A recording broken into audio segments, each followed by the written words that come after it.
포항제철소에서 지난 석 달 동안 3명의 노동자가 잇따라 사고로 숨졌는데 고용노동부 특별감독 결과 200여 건의 위법 사항이 적발됐습니다. 경주 한수원 본사와 월성원전에서 코로나19 확진자 3명이 발생해 직원 1000여 명을 대상으로 검사가 진행 중입니다. 여러분 안녕하십니까? 포항 MBC 뉴스입니다. 포스코 포항제철소에서는 지난 석 달 동안 3명의 노동자가 잇따라 사고로 숨졌습니다. 사고가 날 때마다 포항제철소의 부실한 안전관리 시스템이 문제로 지적되었는데요. 지난 2달간 이뤄진 고용노동부 특별감독 결과 200여 건의 위법 사항이 적발됐습니다. 박성아 기자가 보도합니다.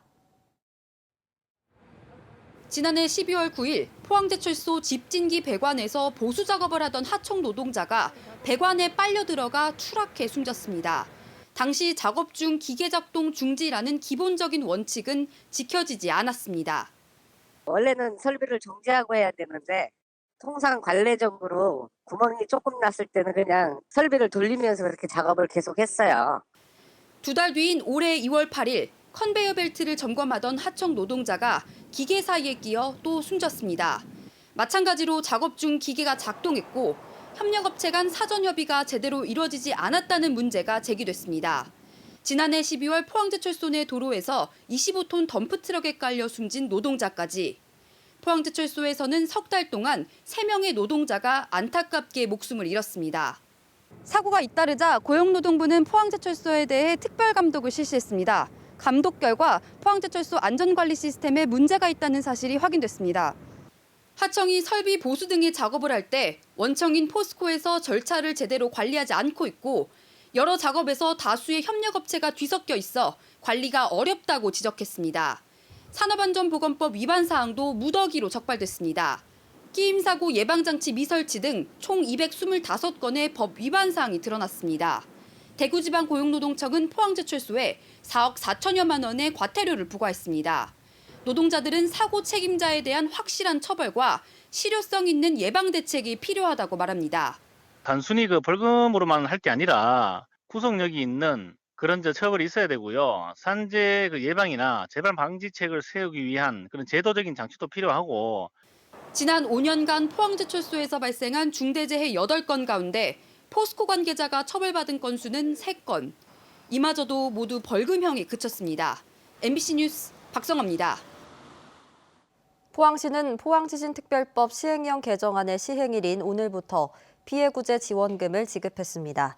포항지진특별법 제정 이후 처음 지급되는 이번 지원금은 포항지진 피해구제 심의위원회에서 심의 의결된 1,574건, 41억 원 규모입니다.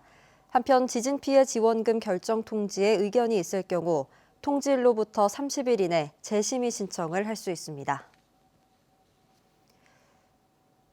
경주에 있는 한국수력원자력 본사와 월성원자력 본부에서 코로나19 확진자 3명이 발생했습니다. 한수원에 따르면 본사에서 어제 1명의 확진자가 발생해 직원 200여 명을 대상으로 한 검사에서 오늘 1명이 추가로 확진 판정을 받았습니다. 또 이와 별도로 월성 본부에서도 오늘 직원 1명이 확진됐습니다. 경주시는 한수원 본사 직원 1000여 명과 월성 본부 직원 60여 명을 대상으로 코로나19 검사를 하고 있습니다.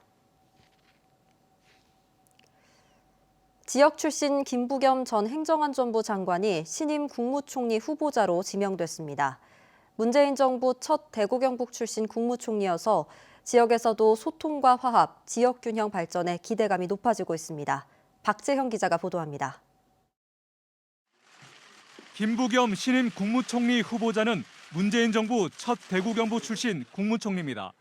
경북 상주에서 태어난 더불어민주당 4선 의원 출신이며 문재인 정부 초기 행정안전부 장관을 지냈습니다.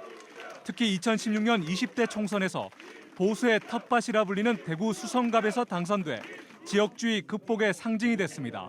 재보선 패배로 혼란스러운 문재인 정부가 국정을 안정시키고 소통과 화합을 추진하는 데 적합한 인사라는 평가가 나옵니다. 협치와 포용, 국민 통합에 더 많은 노력을 기울이겠습니다.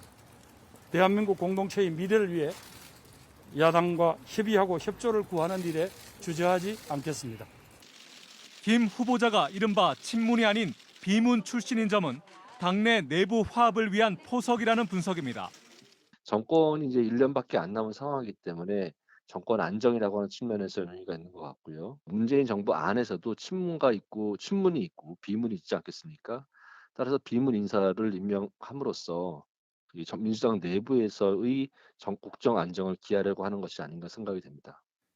김 후보자는 대화와 타협을 중시하는 합리적 성향이라는 평가를 받고 있어 보수야당 국민의힘 텃밭인 대구 경북에서도 여야 간 화합에 힘이 실릴 것으로 기대됩니다.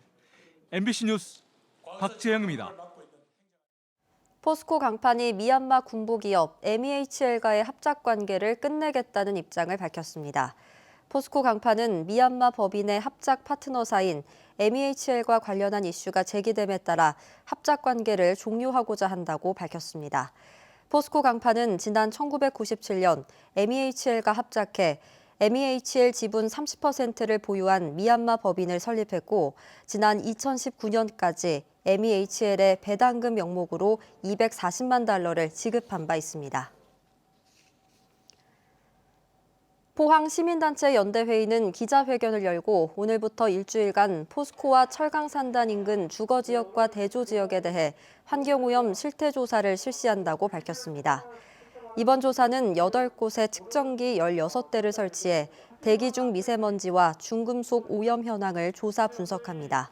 또한 시민단체 연대회의는 다음 달 말쯤 포스코와 철강산단 환경분석 보고서를 낸 뒤 시민들을 상대로 관련 질환 및 환경오염 피해 사례를 수집해 구제 방안도 마련할 방침입니다.